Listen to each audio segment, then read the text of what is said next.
Então, de uma forma geral, a glicose, que é essa substânciazinha bem simpática aqui, com essas diversas moléculas, carbono, hidrogênio, oxigênio, chamada glicose, é o carboidrato mais importante da vida, porque é a principal fonte de energia que nós temos para o bom funcionamento do corpo.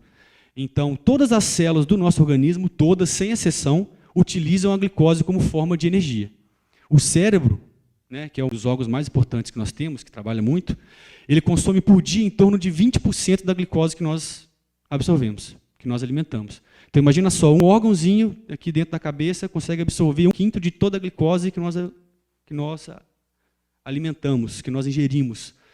Mostrando, então, o quão importante é essa substância, essa glicose, também chamada de açúcar, porque é ela que dá o sabor adocicado, para a manutenção das funções fisiológicas normais do organismo. Para você correr, para você fazer todas as suas atividades, estudar, perguntar e anotar. Ok?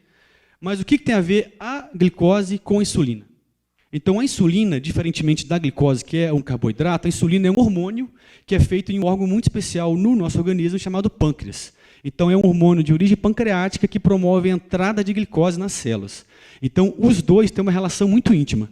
Se eu tenho glicose, eu tenho que ter insulina para que a glicose possa entrar para dentro da célula. Então, uma análise direta é que se eu não tiver insulina, eu não consigo colocar glicose para dentro da célula.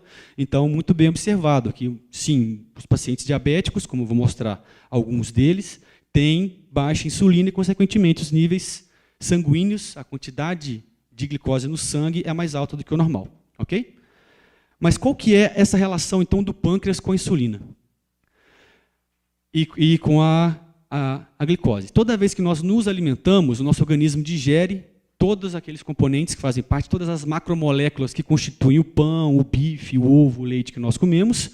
E dentre essas macromoléculas, todos esses componentes, depois que eles são digeridos e se tornam estruturas menos complexas e de fácil absorção, a glicose é um dos principais componentes de todos esses alimentos. E uma vez ingerida a glicose, digerida e absorvida, ela cai nos vasos sanguíneos e, devido à irrigação sanguínea no pâncreas, ela chega até o pâncreas e lá existem células muito específicas que vão fazer a produção da insulina. Então, de uma forma geral, a alimentação aumenta a glicemia. Glicemia significa taxa de açúcar no sangue. Okay? Então, o gli vem de glicose e o emia vem de sangue. Então, glicemia é a taxa de açúcar no sangue, que significa diretamente a taxa de glicose no sangue.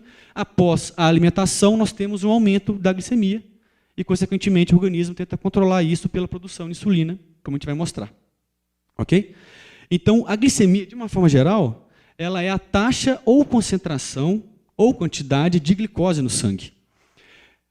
Que significa, então, né, que vem da junção de duas palavras latinas, glicos, que significa açúcar, glicose, e M, que significa sangue. Utilizando dois prefixos muito importantes, que é hipo e hiper, então, do nosso senso comum, a gente sabe que hipo é pouco e hiper é muito. Hipoglicemia significa baixas quantidades sanguíneas de glicose e hiperglicemia significa elevadas taxas sanguíneas de glicose.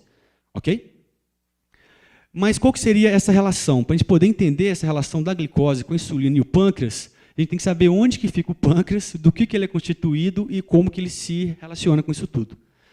Então, o pâncreas, ele não é um órgão muito grande, ele se encontra aqui na nossa cavidade abdominal, próximo aqui ao fígado. O fígado é bem grande, fica aqui nessa porção do lado direito, próximo ao estômago, ao fígado, no emaranhado aqui do intestino, e é um órgão que não é muito grande, tem em torno de 15 a 25 centímetros e pesa de 65 a 80 gramas. Apesar de não ser um órgão tão grande, tão complexo, tão pesado como é o fígado, como é o cérebro, ele exerce uma função fundamental. É impossível viver sem o pâncreas.